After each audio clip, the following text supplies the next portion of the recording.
कई लोगों से सुना होगा कि कुछ लोग मीठा बिल्कुल नहीं खाते हैं, इसके बाद भी उनको डायबिटीज हो जाती है। ऐसा क्यों होता है मैं आपको बताऊंगा, जिससे कि आप थोड़ा मीठा खा सकें और आपको डायबिटीज भी ना हो। केवल मीठा खाने से ही डायबिटीज नहीं होती है, कई और भी कारण होते हैं जिसके कारण डायबिटीज शुरू हो जाती है।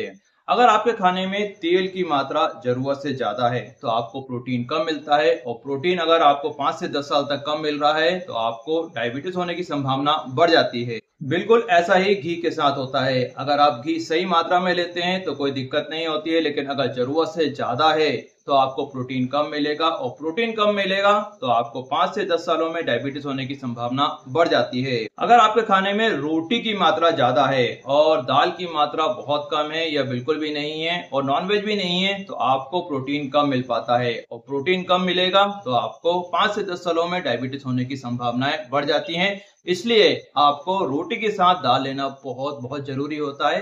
हर 3 से 4 रोटी के साथ 1 कटोरी दाल का होना जरूरी होता है। अगर हमारे खाने में फाइबर की मात्रा बहुत कम है, यानी मैदे का उपयोग ज्यादा कर रहे हैं, तो खाने में ग्लाइसेमिक इंडेक्स बढ़ जाता है, जिससे कार्बोहाइड्रेट हमें बहुत आसानी से मिलता है, जिससे प्रोटीन की कमी होना शुरू हो जाती है।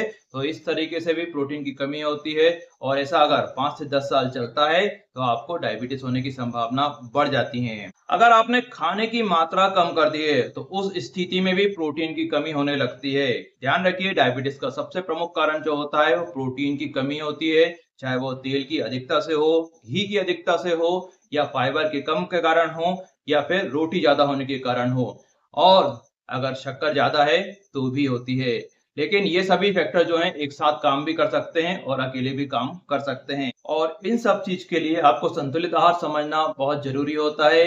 डिटेल में हमने इस पे एक वीडियो बना रखा है, वो आप देख सकते हैं, और आपकी डाइट कैसी रखनी चाहिए वो अगर आप पूछना चाहते हैं तो कमेंट में पूछ सकते हैं। Thank you very much, have a nice day.